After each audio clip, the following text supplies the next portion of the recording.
예, 날씨가 많이 추워졌습니다. 여러분들 감기 조심하시고요. 네, 건강해야지 또 예배 생활도 잘할 수 있습니다. 예.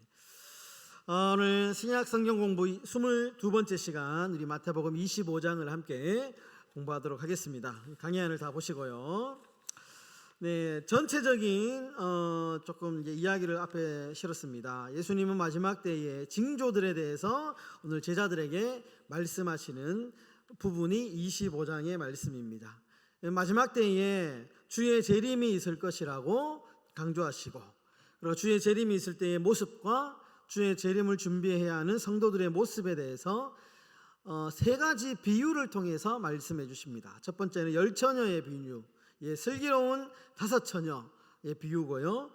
두 번째는 달란트 비유가 나오고요. 그리고 세 번째는 양과 염소의 비유를 통하여 마지막 때에 주님 오실 날을 이 비유를 통하여서 말씀하십니다. 그리고 이 각각의 세 개의 비유는 다 강조하는 부분이 다 다릅니다. 네, 같은 주의 재림의 모습을 그리고 있지만 강조하는 주제가 다르다, 이렇게 이해하시면 좋을 것 같습니다. 이 세 비유의 말씀 모두 주님의 재림을 준비하며 무엇을 해야 하는가를 우리에게 가르쳐주고 있다.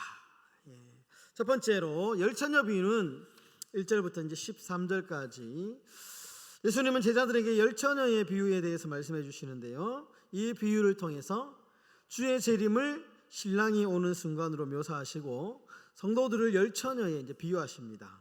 10명의 처녀들 가운데 5명은 슬기로웠기 때문에 등불을 밝힐 수 있는 기름을 미리 준비해 두었지만 미련한 5처녀는 미리 준비하지 않았습니다. 결국 신랑이 갑자기 도착했을 때 기름이 있던 슬기로운 5처녀들만이 신랑을 맞이하고 함께 혼인잔치에 들어갔다라고 하는 비유의 말씀입니다. 여기서 우리가 기억해야 할 것은 등불을 줄 준비한 5처녀는 이제 쉽게 우리가 조금 이제 신학적으로 얘기하면 하나님이 선택하신 믿음의 백성들이죠. 예, 하나님이 선택하신 믿음의 백성들. 그러므로 이들이 신랑을 맞이해서 하나님 나라에 들어갔던 것이고, 등불을 준비하지 못한 이 미련한 5처녀는 하나님이 선택하지 않은 자들입니다. 그러니까 우리가 이제 오해할 수 있는데요, 10처녀가 다 예수 잘 믿다가 5명은 올라가고 5명은 떨어졌다, 이게 이렇게 해석하시면 이제 이 구원론이라고 하는 게 흔들립니다. 그러면 행위로 우리가 구원을 받는 것이냐, 이렇게 잘못 해석할 수 있기 때문에 이 열처녀의 비유에서 핵심은 뭐냐 하면 5처녀, 등불을 잘 미리 준비한 5처녀는 이미 하나님의 선택받은 백성들이고, 등불을 준비하지 않은 자들은 결국에는 신랑을 맞이하지 못하고 슬피 울며 이를 가는 삶으로 끝이 나잖아요. 이 사람들은 유기된 백성들, 하나님이 선택하지 않은 백성들이다 라고 해석하는 것이 맞습니다. 그러니까 여러분들 이 부분은 잘 해석하셔가지고 우리가 예수 잘 믿었는데 이렇게 5명은 올라가고 5명은 못 갔다, 이렇게 해석하시는 것은 옳은 해석이 아니다 라는 것을 이해하시면 좋겠고요. 두 번째, 달란트 비유는 14절부터 30절까지 나옵니다. 두 번째 비유인 달란트 비유를 통해서 예수님은 제자들에게 먼 나라에서 갑자기 돌아온 주인이 떠나기 전에 3명의 종들에게 나누어진 달란트에 대한 이 계산, 회계를 하고 있음을 가르쳐 주셨습니다. 2종은 열심히 일해서 받은 것에 배를 남겼지만 한 종은 자신이 받은 1달란트에 들을 땅에 묻어둔 채 세월을 보냈습니다. 주인은 자신의 1달란트를 가지고 아무것도 하지 않은 종을 향하여 악한 종이라고 꾸짖게 됩니다. 네, 양과 염소의 비유도 31절부터 마지막 절인데요, 예수님께서 말씀하신 세 번째 비유는 양과 염소를 구분하는 비유의 말씀입니다. 이 비유를 통해서 예수님께서는 약하고 소외된 이웃에게 베푼 선행은 곧 예수님께 베푼 일인 것을 말씀하십니다. 그리고 반대로 지극히 작은 형제에게 아무것도 하지 않은 염소와 같은 자들에게는 영벌에 들어갈 것이라고 말씀을 하셨습니다. 예, 우리가 흔히 열처녀, 달란트 비유, 양과 염소의 비유를 많이 듣고 있는데요. 조금 더 비유에 대해서 제가 조금 이제 도움말이 적어놨습니다. 예수님은 비유의 말씀을 굉장히 많이 하셨는데 왜 이렇게 비유로 많이 하셨느냐? 그것은 몇 가지 이제 이유가 있습니다. 네 가지로 제가 정리를 했는데요. 첫 번째는 복잡하고 추상적인 영적 진리를 쉽게 이해할 수 있도록 도와줍니다. 여러분, 하나님 나라, 천국과 지옥 이런 개념은 굉장히 어려운 개념이죠. 어려운 개념입니다. 그렇기 때문에 이것을 설명하기란 것은 대단히 힘든 작업이죠. 그래서 예수님께서는 이 복잡하고 추상적인 진리, 이걸 쉽게 이해할 수 있도록 하기 위해서 비유의 말씀으로 말씀하셨다라는 것입니다. 두 번째, 사람들의 마음과 반응을 시험합니다. 영적인 진리를 간접적으로 표현함으로써 듣는 이들을 스스로 깊이 생각하고 영적인 의미를 탐색하도록 격려하는 역할이 있습니다. 간접적인 표현이죠. 간접적인. 이것을 듣고 어떻게 해야 됩니까? 스스로 깊이 생각해야 됩니다. 스스로 깊이. 깊이 생각해야 되는 두 번째 단계가 꼭 필요하다라는 것입니다. 이 비유를 그냥 문자 그대로 받으면 오류에 빠집니다. 그러면 신앙이 약간 조금 잘못됩니다. 오해하기도 하고요, 잘못 해석하기도 하고요. 그래서 시한부 종말론에 빠지기도 하고 이단으로 빠지기도 하고, 이런 비유의 말씀들은, 예수님의 이 비유의 말씀들은 우리가 깊이 어떤 신학적인 해석을 통해서 잘 받아야 된다라는 것입니다. 세 번째, 예리한 진리를 보다 부드러운 방식으로 전달하는 데 사용되었습니다. 직접적인 비판이나 교훈보다는 비유를 통해 사람들이 스스로 반성하게 만들고 자신들의 생각과 행동을 되돌아보게 하는 효과가 있습니다. 굉장히 아주 어떻게 보면 직설적으로 이 얘기를 하면 부담스러운 얘기죠. 사람들에게 마음에 불편함을 일으킬 수 있는 이야기들을 아주 이렇게 에둘러서, 직접적으로 비판하기보다는 어떤 비유를 통해서 에둘러서 이야기하면 그 가운데 반성하는 사람도 있을 것이고 자신을 돌아보는 사람들도 있을 것이고, 아니면 아예 듣지 않는 사람들도 다양한 반응들이 있겠죠. 그러니까 예리한 진리를 보다 부드러운 방식으로 전달하기 위해서 비유를 사용하셨다. 네 번째, 비유는 당시 사회와 문화의 배경을 잘 반영하기 때문에 그 시대 사람들에게 친숙하고 이해하기 쉬운 사례를 사용했습니다.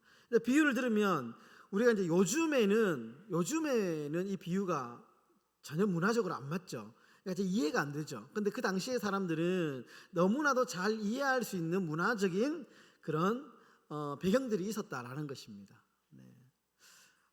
요즘으로 따지면 요즘에 비유, 스마트폰으로 이렇게 비유를 하시겠죠, 예수님. 자, 스마트폰으로 이렇게 비유하면, 이 스마트폰 하면 모든 사람들이 다 스마트폰을 가지고 있잖아요. 그러니까 그 시대의 문화, 사회적인 것들 누구나 쉽게 이해할 수 있는 것으로 예수님은 알아듣기 쉽도록 하기 위해서 비유의 말씀을 드셨다. 이렇게 이제 이해하시면 말씀을 읽는 데 도움이 되실 것 같습니다. 말씀 묵상으로 넘어가겠습니다. 첫 번째, 진한 글씨 있죠. 1번 한번 읽어 주십시오. 시작. 여러분, 신랑이 늦게 오자 처녀들은 슬기 있는 자나 어리석은 자나 다 잠들었습니다. 차이는 기름을 충분히 준비했느냐 하지 못했느냐입니다. 따라서 예수님의 재림을 기다리는 삶이란 끊임없는 긴장을 의미하는 것이 아니고 언제 주님께서 오시든지 그분을 맞이할 수 있는 준비된 삶을 사는 것을 의미합니다. 우리가 이제 슬기로운 처녀에서 다양한 해석들이 존재할 수 있는데요. 어떤 사람들은 이제 준비하기 위해서 늘 깨어 있어야 된다고 하니까 늘 이렇게 긴장, 신앙생활은 늘 이렇게 정말 뭔가 삶의 여유가 없고 어떤 뭔가 그런 것들이 아니고 늘 긴장해야 되고, 그래서 어떤 교회 가면 그런 것들을 성도들한테 강요하죠. 이렇게 조금, 그래서 좀 성격이 좀 느긋하신 분들이나 좀 여유 이렇게 하시는 분들은 부담스럽죠. 앞에서 다그치고 이렇게 그렇게 하면 안 된다 하고, 잠자면 안 된다 하고 끊임없이 긴장을 조장하죠. 근데 하나님의 나라는 물론 그런 어떤 조금의 긴장감은 필요합니다. 너무 이렇게 푹 쳐져가지고 신앙생활 하는 것보다는 약간의 긴장을 가지는 것은 참 중요한데, 중요한 것은 여기는 준비라는 것입니다. 준비. 신랑이 오실 때 준비하고 있느냐. 여기서 준비는 믿음이겠죠. 믿음을 잘 우리가 우리가 하나님의 선택받은 하나님의 백성으로서 우리가 마땅히 해야 될 믿음의 백성으로서 해야 될 일들이 있지 않습니까? 우리가 잘 준비하면서 성경이 요구하는 삶의 윤리와 도덕들을 잘 이행하면서 그리고 개인적으로는 예수를 닮아가는 어떤 그런 과정을 성화의 과정을 통해서 이거 준비라고 할 수 있겠죠. 우리가 이러한 삶을 잘 살고자 하는 것이 이런 것들을 격려하고 이렇게 하기 위해서 이 슬기로운 5 처녀의 비유가 있다라는 것이죠. 네, 2번으로 넘어가겠습니다. 2번, 돌아와 제자들의 삶을 결산하십니다. 주인이 돌아와 종에게 맡긴 것을 결산하는 것처럼 예수님도 다시 오셔서 제자들의 사역을 판단하실 것입니다. 예수님은 맡기신 모든 일을 충성스럽게 감당할 자들에게 칭찬을 아끼지 않으시고 영생에 참여하게 하시지만 악하고 게으른 자에게는 있는 것까지 다 빼앗고 내쫓으실 것입니다. 예수님은 우리가 얼마나 위대하고 영광스러운 일을 했는지가 아니라 주신 재능과 능력과 사명에 얼마나 성실했는지 보십니다. 나는 내게 주어진 은사와 기회들을 성실하게 잘 감당하고 있습니까? 마지막 날에 주님께 어떤 말을 듣고 싶은가요? 네, 모든 사람에게 우리 하나님은 다 달란트를 주셨고 재능을 주셨습니다. 그 재능들을 주의 교회를 건강하게 세우고, 그죠? 그리고 하나님 사명을 감당하는데 우리가 여러 가지 모양, 이 모양, 저 모양으로 쓰고 있습니다. 분명한 사실은 돌아와 삶을 결산할 날이 분명히 있다라는 것이죠. 세 번째, 작고 연약한 지체를 돌보는 선행은 구원의 조건이 아니라 구원의 결과입니다. 예수님은 지극히 작은 자를 자신과 동일시하면서 그들에게 하는 것이 곧 예수님께 하는 것이라고 말씀하십니다. 하지 말아야 할 일을 하는 것뿐 아니라 마땅히 해야 할 일을 하지 않는 것도 죄라고 말씀하십니다. 지극히 작은 형제란 어려움에 처한 모든 사람을 넘어 고난 중에 있는 궁핍한 제자들을 가리킵니다. 내가 돌보고 보호해야 할 작은 형제는 누구입니까? 네. 작고 연약한 지체를 돌보는 선행은 구원의 조건이 아니고 이것은 구원의 결과다. 이렇게 말씀을 하고 있습니다. 네, 퀴즈. 오늘 퀴즈가 좀 어렵다는 이야기가 있습니다. 네, 앞으로 좀 쉽게 내겠습니다. 너무 잘 맞추셔가지고 조금 이렇게 어렵게 냈는데, 네, 1번 한번 읽어주겠습니다. 시작. 네, 오늘 비유가 3개 나오죠. 3개 나오는데 어떤 비유를 통해서 준비의 중요성을 강조하실까요? 네, 맞습니다. 열처녀 비유입니다. 첫 번째 나오는 열처녀 비유. 자, 2번 읽어주십시오. 네, 달란트 비유에서 주인은 종들에게 무엇을 맡겼습니까? 네, 소유를 맡겼는데요. 네, 15절에 보시면 중요한 그 단어가 하나 나옵니다. 금. 네, 조금 더 앞에 보시면 재능대로 맡기셨다. 예, 그 소유를 맡기셨는데 금도 맡기시고 다 맡기신데 어떻게 맡기셨냐? 재능대로. 그래서 이제 어떤 사람은 뭐 5달란트, 어떤 사람은 2달란트, 1달란트. 요걸 나눈 게 뭐냐? 재능 따라서 맡기셨다. 재능 따라서. 네. 사람은 다 재능이 다르니까, 그죠? 예. 이게 뭐 2달란트 5달란트 받은 사람은 뭐 높은 사람, 낮은 사람, 이거 뭐 이게 높고 낮음의 의미가 아닙니다. 이건 재능에 따라서. 자, 3번 읽어주십시오. 시작. 달란트를 가장 많이 남긴 종은 어떤 결과를 받았습니까? 네, 즐거움에 참여할지어다. 즐거움에 참여하는 결과를 받았다. 4번 읽겠습니다. 시작. 달란트를 묻어둔 종은 어떻게 되었습니까? 네, 30절에 보시면 바깥 어두운 데로 내쫓겨서 슬피 울며 이를 갈게 되었다. 라는 것입니다. 5번 읽어주십시오. 시작. 양과 염소의 비유에서 심판의 기준이 뭘까요? 네, 선행. 선행도 답은 맞습니다. 조금 더 구체적으로 보시면 35절과 36절에 보시면 굶주린 자, 그죠? 목마른 자, 나그네, 헐벗은 자, 병든 자, 옥에 갇힌 자들을 어떻게 대했느냐, 약자들에게 우리가 어떻게 대했느냐,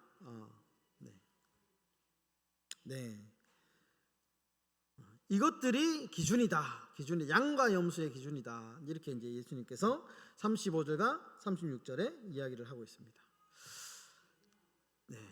자, 6번 한번 읽어 주십시오. 시작. 어떤 모습으로 나타나실 거라고 말씀하셨을까요? 네, 맞습니다. 31절에 보시면 천사와 함께 올 때에 자기 영광의 보좌에 앉으리라. 영광의 왕으로 모든 천사와 함께 나타나신다. 이렇게 말씀하십니다. 7번 다 함께 읽겠습니다. 심판받는 사람들에게 주어진 복음의 메시지는 무엇이었습니까?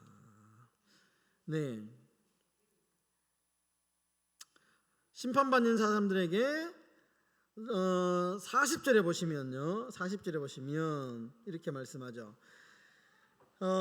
임금님이 대답하여 이르시되 내가 진실로 너희에게 이르노니 너희가 여기 내 형제 중에 지극히 작은 자 하나에게 한 것이 곧 내게 한 것이라. 심판받는 사람들에게 주어진 복음의 메시지는 내가 이 중 한 사람에게 해준 것이 곧 나에게 해준 것이다. 지극히 작은 자 중 한 사람에게 한 것이 곧 나에게 한 것이다 라고 하는 것이 중요한 복음의 메시지죠. 8번 객관식입니다. 읽겠습니다. 시작. 예수님은 제자들에게 어떤 행동을 취하라고 조언하셨습니까? 몇 번일까요? A 맞습니다. A번 적극적으로 선을 행하는 것. 행하는 것. 34절에서 36절에 보시면 대충 우리가 이제 유추해 볼 수 있죠. 적극적으로 약자들을 위해서 우리가 적극적인 행동을 취해라. 적극적인 선을 행하라 하는 것이 예수님의 조언이다. 자, 9번입니다. 읽겠습니다. 시작. 예수님의 비유에서 준비된 자와 준비되지 않은 자의 차이점은 무엇입니까? 첫 번째 슬기로운 5처녀 비유에서 나오죠. 보시면 등불에 기름을 준비해서 신랑을 맞이할 준비가 되어 있었고 준비된 자는, 준비되지 않은 자는 8절과 9절에 그렇지 않다는 것입니다. 이 기름을 준비한 것과 준비하지 않은 것. 마태복음 25장 3절과 4절 그리고 8절과 9절에 말씀이 나옵니다. 10번 마지막 문제입니다. 읽겠습니다. 시작. 신랑을 맞이하는 10처녀의 비유에서 신랑이 지체한 이유는 무엇이었습니까? 문제를 잘 보셔야 돼요. 함정이 있습니다. 10번 문제. 신랑을 맞이하는 10처녀의 비유에서 신랑이 늦게 왔잖아요. 지체했잖아요. 그 이유가 뭐겠습니까?